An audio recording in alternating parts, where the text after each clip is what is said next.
Hello बच्चों, most welcome आप सभी का एजुकेशन राइज के इस ऑनलाइन प्लेटफॉर्म पर स्वागत है। बच्चों, आज का अपना टॉपिक है कैमरे में बंद अपाहिज, जो अपनी कविता है रघुवीर साहे साहब की। इस कविता की संपूर्ण व्याख्यापन करने वाले हैं। तो आइए शुरू करते हैं।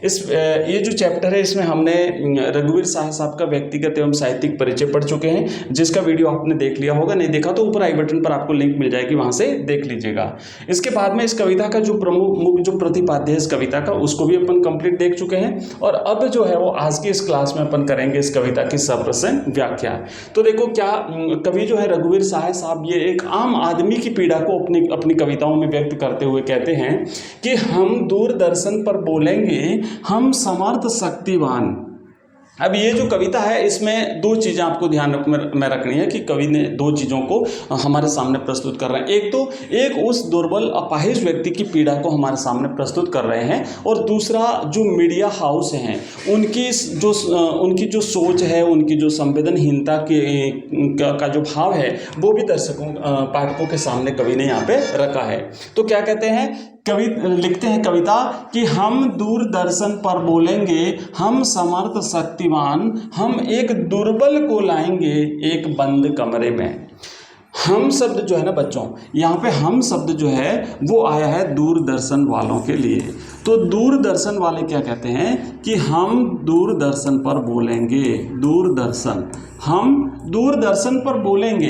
प्रश्न बढ़ेगा यहाँ से कि हम शब्द किसके लिए आया है। तो हम का मतलब है जो दूरदर्शन वाले हैं वो, ठीक है। और हम बोलेंगे कहाँ पे बोलेंगे, तो वो दूरदर्शन पर बोलेंगे।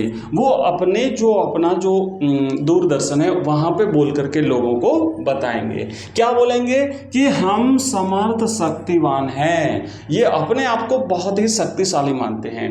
दूरदर्शन वाले, मीडिया हाउस के जो लोग हैं वो अपने आप को शक्तिशाली मानते हैं। और क्या कहते हैं कि हम एक दुर्बल को लाएंगे एक बंद कमरे में। अब देखो, दूसरी चीज और ध्यान रखनी है। पहली पंक्ति में हम शब्द आया, दूसरी पंक्ति में हम शब्द आया, तीसरी पंक्ति में हम शब्द आया। कितना इंपॉर्टेंट है, मतलब ये इनकी सर्वशक्तिमत्ता को सिद्ध करता है। ये लोग अपने आप को कितना सर्वशक्तिमान मानते हैं। तो अगर प्रश्न बनता है कि भाई बार बार रिपीट क्यों हो रहा है, बार बार हम शब्द रिपीट क्यों हो रहा है, तो ये उनके शक्तिशाली होने के भाव को प्रकट करने के लिए कवि ने बार बार ये शब्द जो है वो रिपीट किया है। अब यहाँ पे क्या है, क्या कहते हैं ये लोग कि हम एक दुर्बल को लाएंगे एक बंद कमरे में। तो यहाँ पे अगर प्रश्न फिर से बन सकता है कि वो बंद कमरे में कैमरे के सामने किसको लाएंगे, तो वो एक दुर्बल व्यक्ति को लाएंगे, एक अपाहिज व्यक्ति को लाएंगे, एक कमजोर व्यक्ति को वहां पे लाएंगे। और कहाँ पे लाएंगे, एक दुर्बल व्यक्ति को वो लोग कहाँ पे लाएंगे, दूरदर्शन वाले कहाँ लाएंगे, तो एक बंद कमरे में। बंद कमरे में कहाँ पे लाएंगे, बंद कमरे में उस कैमरे के सामने, जहां से मतलब जो उनका स्टूडियो है, जहां से वो अपने कार्यक्रम को प्रसारित करेंगे, तो वहां पर एक व्यक्ति को लाएंगे। अच्छा, वो बंद कमरे में एक अपाहिज व्यक्ति को क्यों लाएंगे, क्योंकि इन्हें ये जो कार्यक्रम प्रस्तुत कर रहे हैं उस कार्यक्रम का नाम हम पीछे आगे जब पढ़ेंगे तो वहां पे आएगा कि अपने कार्यक्रम का नाम देते हैं सामाजिक उद्देश्य से परिपूर्ण कार्यक्रम। और इस नाम से, हालांकि ऐसा है नहीं है, लेकिन उस नाम से कार्यक्रम प्रसारित करके लोगों को जो है वो भावुक बनाना चाहते हैं, अपने इस कार्यक्रम को रोचक बनाना चाहते हैं। और फिर उससे प्रश्न करेंगे, उससे पूछेंगे, क्या पूछेंगे, तो आप क्या अपाहिज हैं। अब देखिए, उस अपाहिज व्यक्ति को ले जा करके उससे सीधा ये पूछा जा रहा है, तो क्या उसे बुरा नहीं लगेगा। क्या पूछेंगे, क्या आप अपाहिज हैं, क्या आप अपाहिज का मतलब विकलांग हैं, क्या आप मतलब जो जैसे शारीरिक रूप से कोई अंग कमजोर है या खराब है तो वो अपाहिज हो गया। तो डायरेक्टली उससे पूछेंगे, उस कैमरे के सामने इतने हजारों लाखों लोग देख रहे हैं, सीधा उससे पूछेंगे, अच्छा तो बताइए क्या आप अपाहिज हैं। अच्छा, तो अब वो बोलता है नहीं बोलता, वो नहीं बोल पाएगा, तो पूछेंगे अच्छा आप अपाहिज क्यों हैं। अरे भाई, तो कोई उसको वो खुद अपाहिज थोड़ी बनाए। तो ऐसे वैसे प्रश्न पूछेंगे कि क्या आप अपाहिज हैं। अच्छा, तो आप क्यों अपाहिज हैं, तो आप क्यों अपाहिज हैं, आप क्यों विकलांग हैं, आप क्यों दुर्बल हैं, आप क्यों कमजोर हैं। ऐसे ऐसे प्रश्न हम उससे पूछेंगे। बच्चों आगे बढ़ते हैं। नेक्स्ट देखिए क्या यहाँ पे लिखा हुआ है। अच्छा, फिर अब जब अगर वो हाँ करता है या गर्दन हिलाता है, तो फिर उससे पूछेंगे कि आपका अपाहिजपन, यानी आपकी ये कमजोरी जो है, ये आपको दुख तो देता होगा, है, आपको दुख होता है, आप अपाहिज हो, क्या आपको तकलीफ होती है, हाँ, है ना, देता होगा। फिर कैमरा दिखाओ इसे बड़ा बड़ा। वो जो कैमरामैन है ना, उस कैमरामैन को कहते हैं अरे भैया इसको कैमरा दिखाओ कि हम ये जो कार्यक्रम है ना इसको प्रसारित कर रहे हैं हम टीवी पे, तो ये दिखाओ ताकि ये बोले। तो हाँ, तो बताइए आपका दुख क्या है। पहले तो पूछे आपको ये दुख देता होगा, है ना। अच्छा बताइए आपको क्या तकलीफ है, आपको कहाँ तकलीफ हो रही है, आपको कहाँ दुख रहा है, आपका दुख क्या है, जल्दी बताइए। वह दुख बताइए, बता नहीं पाएगा, वो अपना दुख बता नहीं पाएगा, क्योंकि इस तरीके से पीड़ित करने वाले प्रश्न पूछे जा रहे हैं। उस तरीके से उससे जो प्रश्न पूछे जा रहे हैं, बेचारा वो अंदर ही अंदर कूद रहा होगा। तो ऐसे ऐसे प्रश्न बच्चों से पूछे जा रहे हैं। आगे देखो फिर क्या है, फिर और जोर दिया जा रहा है, सोचिए बताइए, है ना। उससे कहा जा रहा है सोचिए बताइए आपका दुख क्या है, आपकी तकलीफ क्या है, आपको अपाहिज होकर कैसा लगता है। अरे कैसा लगता है बताओ ना, क्या ऐसा लगता है, वो मतलब एक्शन करके बताएगा।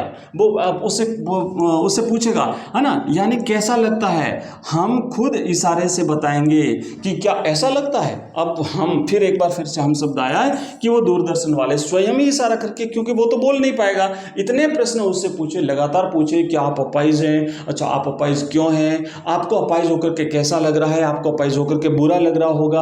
अच्छा आपको कहाँ दुख हो रहा है, कैसी तकलीफ है, आपको कैसा लग रहा है, क्या आपको ऐसा लग रहा है। तो वो खुद ही इस प्रकार के प्रश्न करेंगे और फिर कहेंगे एक बार फिर सोचिए। पहले भी कहा सोचिए बताइए, और फिर इतने सारे प्रश्न करने के बाद फिर कहते हैं अरे जरा सोचिए और थोड़ा जोर दीजिए दिमाग पे, हाँ हाँ बताइए बताइए, शाबाश वेरी गुड बताइए। इस तरीके से उसको परेशान किया जा रहा है बच्चों। और आगे यहाँ पे देखो कवि क्या लिख रहा है कि थोड़ी कोशिश करिए। क्या कोशिश करनी है, बताइए कि आपको दुख क्या है, बताइए कि आपको तकलीफ क्या है, थोड़ी कोशिश करिए, हम अवसर खो देंगे। देखो भाई, अगर आपने अभी नहीं बताया ना तो फिर आप कभी नहीं बता पाओगे, क्योंकि हमने आज जो कार्यक्रम है इसको हम प्रसारित कर रहे हैं, फिर बार बार हम आपको मौका नहीं देंगे, आपको बार बार चांस नहीं मिलेगा, इसलिए आप इस अवसर को खो देंगे। आप जानते हैं कि ये हमारा जो कार्यक्रम है ये रोचक बनाने के वास्ते हम पूछ कर उसको रुला देंगे। ये जो है ना, यहाँ से ये जो प्रश्न है ना, यहाँ से लेकर के ये उस पे ये टीवी पे बोला नहीं जाएगा, ये वो खुद ही ऐसे सोच रहा है। क्या कह रहे हैं, हम जानते हैं कि इस कार्यक्रम को रोचक बनाने के वास्ते हम उससे इस प्रकार के प्रश्न पूछ करके उसको रुला देंगे। हम चाहते हैं कि वो रोवे, अगर वो रोया तो हम दर्शकों को बताएंगे देखो बेचारा रो रहा है, कितना पीड़ित है, कितना दुखी है। और वो जब रोएगा ना तो जो दर्शक है वो भी रोएंगे, वो भी भावुक हो जाएंगे। तो इंतजार करते हैं आप भी उसके रो पड़ने का, करते हैं। दर्शकों से पूछा जा रहा है ना, आप भी इंतजार करते हैं ना कि ये रोए, ये तकलीफ में है, ये पीड़ा है, ये पीड़ित है, ये इसकी पीड़ा रो रही है, और ये रोएगा तो आप भी तो रोगे ना, है ना। तो ये प्रश्न पूछा नहीं जाएगा बस मन, क्योंकि अगर पूछा गया तो उसकी पोल खुल जाएगी, तो ये पूछा नहीं जाएगा। बच्चों आगे देखिए आप सोचिए, है ना, रघुवीर सहाय साहब कैसे इन्होंने जो है अपने भाव व्यक्त किए हैं एक पीड़ित व्यक्ति के। फिर हम पर्दे पर दिखलाएंगे फूली हुई आंख की एक बड़ी तस्वीर, बहुत बड़ी तस्वीर। अब बेचारा जब रोएगा तो आंखों से पानी आएगा, आंखें लाल हो जाएगी, आंखें सूज जाएगी, आंखें बड़ी बड़ी हो जाएगी, बड़ी बड़ी आंखें। उस कैमरे को और नज़दीक लाया जाएगा, झूम करके वो जो बड़ी बड़ी सूजी हुई आंखें है ना वो दिखाई जाएगी, किसको, दर्शकों को। तो फिर हम यानी दूरदर्शन वाले पर्दे पर, मैंने उस दूरदर्शन पर दिखलाएंगे, क्या दिखलाएंगे, फूली हुई आंख की एक बड़ी तस्वीर, बहुत बड़ी तस्वीर। वो फूली हुई जो आंख है ना, उस एक आंख की तस्वीर दिखेगी, और उसके होठों पर एक कसमसाहट भी। प्रश्न बनेगा कि कवि जो नहीं, वो क्या कहते हैं, दूरदर्शन वाले उस अपाहिज का क्या दिखाएंगे, तो उसकी सूजी हुई बड़ी बड़ी आंख दिखाएंगे। उसके होठों पर क्या था, उसके होठों पर कसमसाहट थी, मतलब अब उसे कुछ बोल नहीं पा रहा था वो, है ना, इस प्रकार की स्थिति थी। आशा है आप उसे उसकी अपंगता की पीड़ा मानेंगे। जब वो रोएगा ना तो दूरदर्शन वाले कह रहे हम आशा करते हैं, हम ऐसी आशा करते हैं कि जब वो रोएगा तो आप कहेंगे देखो बेचारा पीड़ित है, हाँ बेचारा दुखी है, उसी दुख के कारण रो रहा है। आप ये नहीं कहोगे कि दूरदर्शन वालों ने रुलाया है, नहीं हमने नहीं रुलाया, ये रो रहा है, अपने दुख की वजह से रो रहा है। एक और कोशिश, दर्शक धीरज धारण करिए। दर्शकों अब नहीं रो रहा है ना, तो कह रहे दर्शकों आप भी थोड़ा इंतजार करिए, हाँ हम कोशिश कर रहे हैं इस कार्यक्रम को रोचक बनाने की, रोएगा भी रोएगा, आप थोड़ा सा धैर्य धारण करिए। यहाँ पे प्रश्न बन सकता है कि दर्शकों से क्या आशा की जाती है, तो दर्शकों से ये कहा जाता है कि आप थोड़ा सा धैर्य धारण कीजिए, हम दोनों एक संग रुलाने हैं।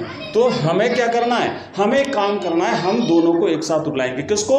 दर्शकों को, आपको भी और साथ ही साथ इस अपाहिज व्यक्ति को भी। ठीक है, तो ये हमारा उद्देश्य है। आगे देखो क्या कहा है, हम आप और वह दोनों, हम चाहते हैं कि दोनों एक साथ रोए। कैमरा बस करो, नहीं हुआ, रहने दो। अब फिर वो जब नहीं रोएगा ना तो फिर कैमरे वाले से कहेंगे भैया अब रहने दे, नहीं हुआ, अपना उद्देश्य पूरा नहीं हुआ, ये नहीं रोया। पर्दे पर वक्त की कीमत है, क्योंकि अब हम समय खराब नहीं करेंगे। अब पर्दे पर हमारा अगला कार्यक्रम हमें प्रसारित करना है, हमारा समय हो चुका है। अब मुस्कुराएंगे हम, और जब कार्यक्रम समाप्त होगा तो दूरदर्शन वाले क्या करेंगे, मुस्कुराएंगे, हेलो दर्शकों, तो देखिए अभी तक हम आपको दिखा रहे थे सामाजिक उद्देश्य से परिपूर्ण एक कार्यक्रम, तो आप देख रहे थे सामाजिक उद्देश्य से युक्त एक कार्यक्रम, बस थोड़ी कसर रह गई। क्या कसर रह गई? ये रोया नहीं, और ये नहीं रोया, आप नहीं रोए, बस इतनी सी कसर रह गई। आपका धन्यवाद, थैंक यू वेरी मच। बच्चों, ये तो हमने कविता देखी रघुवीर साहे साहब की, और अब हम क्या करेंगे, अगला जो इसकी PDF और नोट्स और ये सब कुछ जो है वो अगर आप प्राप्त करना चाहते हैं तो आप हमारा ऐप डाउनलोड करिए। एजुकेशन राइज नाम से हमारा ऐप है, इस वीडियो के डिस्क्रिप्शन में उसका लिंक मिलेगा, वहाँ से आप ये ऐप डाउनलोड कर सकते हैं, जहाँ पर आपको कंप्लीट कोर्स मिल जाएगा। ठीक है, कंप्लीट कोर्स आपको मिल जाएगा, और इसके साथ साथ MCQs, PDF, answer, question answer, online test, live classes, सारी चीज़ें आपको मिलेगी। मिलते हैं नेक्स्ट वीडियो में, तब तक के लिए बाय, थैंक यू, धन्यवाद।